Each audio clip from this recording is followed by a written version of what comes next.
Amazon is mulling a $5 to $10 monthly price tag for its Alexa service amid an AI revamp.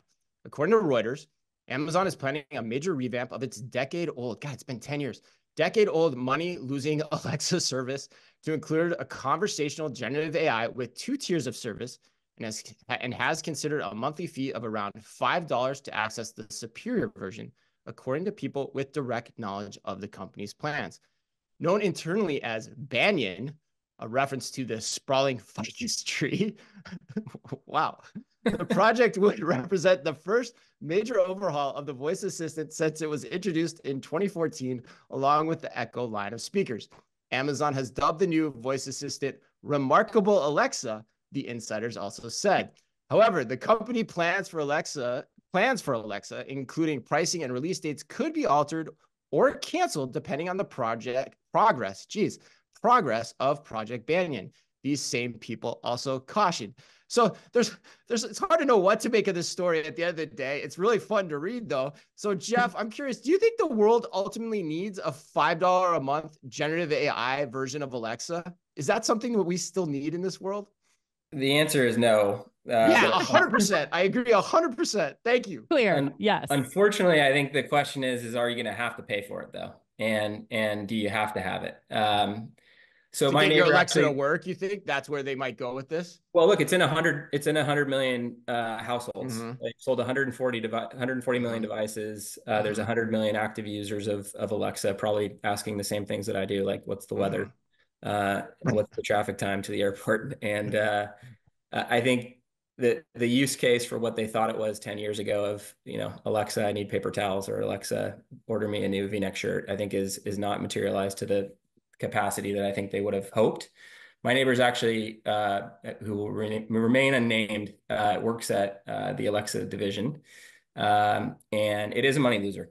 And oh yeah, it's got to be, right? It's just it's a big red number at the end of the year for them, and I think they're looking at this as an opportunity to not only try to get that baseline somewhere close to flatline, but also hoping that this new revamp can be a little bit more customer attachment that they hoped for 10 years ago.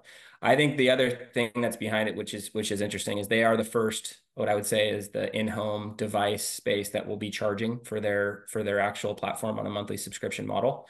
So I would expect to see, something very similar from a Google or a Siri or something like that that's in-home right behind them, that probably starts charging a fee for their services, which is super disheartening. Yeah. Or, on our phone too, which is where Correct. we always are too. Right. So, and you're one of the few people I know that has not purchased an Alexa, in our space. You've held out, you're proud of holding out. Yes. What is your take here? Do you think this ends up, getting rolled out? Do you think they shut it down? Do you think the world needs this? What's your thoughts? No, I just am really curious what Remarkable Alexa does for an additional $5 a month. Like, I have never gotten on this bandwagon. I still wonder that's a movie ad.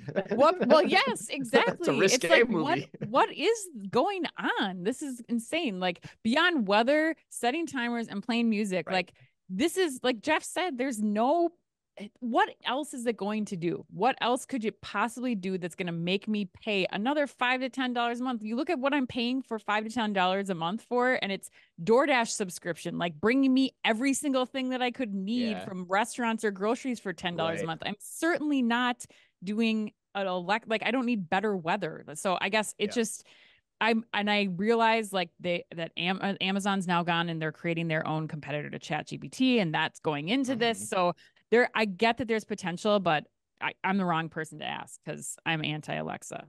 No, I think you're right, Ann. Like, I actually think Alexa's DOA now, given this headline, because it's got a substrate issue. It's got a form factor issue too. Like, to get all the value of generative AI, don't you want to put information into it too? How are you going to do that? How do you put information into Alexa device other than your voice? Like in ChatGPT, I can cut and paste. I can set up all kinds of crazy things to help it make me more productive, on a given day. And so, like, I just don't see this going anywhere for those reasons. And the Apple point is huge to me because everyone's going to be able to do this on their phone, on their smartwatch, whatever the heck they want, on their laptop, on their desktop computer, depending on how Microsoft still plays into this. So I just don't think Alexa is not going to be here for very much longer. But Kelly, what do you think? Last word.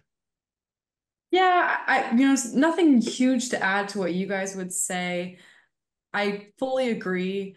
I'm very satisfied with the types of questions my Alexa can answer right now in home. So I can't think of what additional things you would need, whether it's higher complexity. Like I'm already going to turn to an online platform where it's going to be written out if I need so much more detail for my order of questions. So I don't think it's a great idea. I fear that it will force a industry-wide trend that would make me sad as a opposite of Anne, high consumer within my home. But I, in general, don't think it's a great idea.